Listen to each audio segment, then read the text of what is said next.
This one is about the Security Operations Center, SOC. I'll now create your 8-minute spoken script, 8,000 characters, in the same style as before, clear, engaging, presentation ready. Microphone slide 5, Security Operations Center, SOC, 8-minute script. Hello everyone. In this section, we are going to explore a vital pillar of modern cybersecurity, the Security Operations Center, often referred to as the SOC.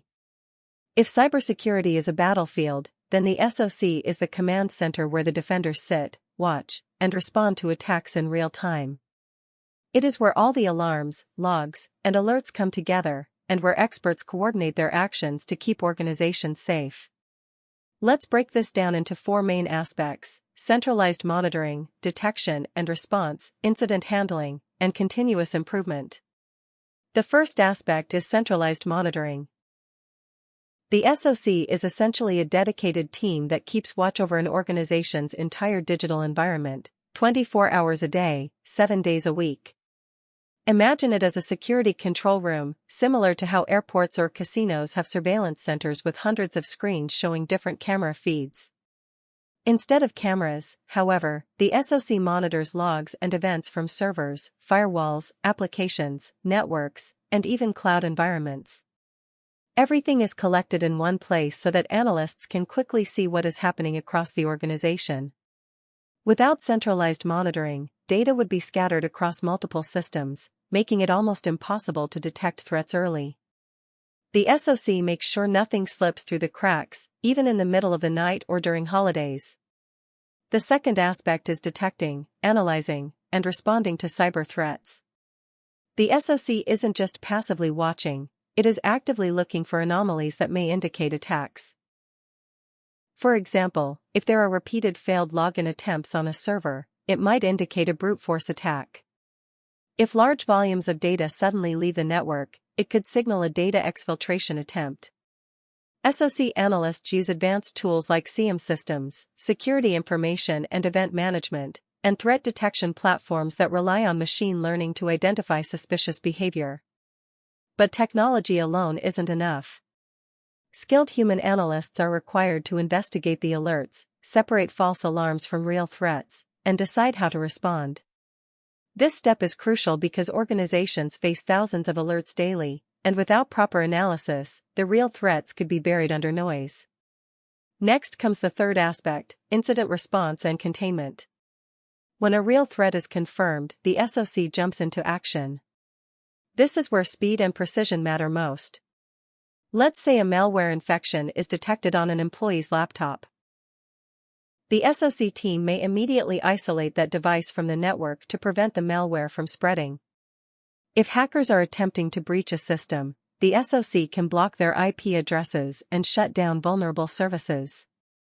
If a phishing email campaign targets the organization, the SOC can coordinate with IT to block malicious domains and remove dangerous emails from inboxes. The goal of incident response is to minimize damage and contain the threat before it escalates into a major breach.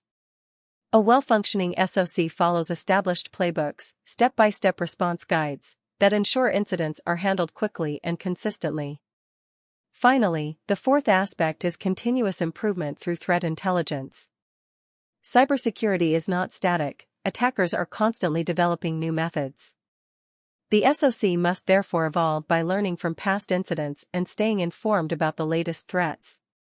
Threat intelligence plays a key role here. This involves collecting data on emerging attack techniques, malware signatures, and hacker group activities from external sources. By integrating this intelligence into their monitoring tools, the SOC can anticipate attacks before they happen. For example, if threat intelligence reports a new ransomware campaign targeting financial institutions, the SOC can proactively check for related vulnerabilities in their systems. Continuous improvement also means conducting regular drills, updating incident response playbooks, and refining detection rules. In short, the SOC doesn't just fight today's threats, it prepares for tomorrow's. To make this more relatable, let's look at an example. Imagine a global bank that processes millions of financial transactions every day. If there were no SOC, attackers could exploit vulnerabilities undetected for days or weeks, leading to devastating financial losses. But with a SOC, every transaction is monitored in real time. When an unusual transfer pattern occurs, say, millions of dollars being moved to unfamiliar overseas accounts, the SOC can immediately investigate and stop it. In fact, there have been many real-world cases where SOCs prevented multi-million-dollar fraud attempts by spotting these anomalies early. Another real-world example is in the healthcare sector. Hospitals store huge amounts of patient data, making them attractive targets for ransomware. A SOC in a hospital can detect early signs of ransomware, like unusual file encryption activity, and respond before the malware locks up critical systems. This not only saves money but can also save lives, since hospitals rely heavily on IT systems for patient care. So why is the SOC so important? Because cyber threats are relentless, and attackers do not work 9 to 5. They strike at any hour, from anywhere in the world. Without a SOC, organizations are blind during nights, weekends, and holidays. Precisely when many cybercriminals prefer to attack. The SOC ensures that someone is always watching, ready to act. It is also worth noting that SOCs differ in scale.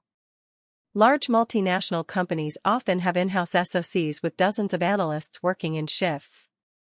Smaller organizations might not have the resources to build their own, so they rely on managed security service providers, MSSPs, that offer SOC as a service. Regardless of the model, the principles remain the same: centralized monitoring, rapid detection, coordinated response, and ongoing improvement. It is also worth noting that SOCs differ in scale. Large multinational companies often have in-house SOCs with dozens of analysts working in shifts. Smaller organizations might not have the resources to build their own, so they rely on managed security service providers, MSSPs, that offer SOC as a service.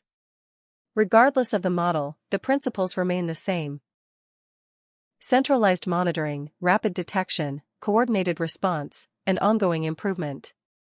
To conclude, the Security Operations Center is the nerve center of cybersecurity defense.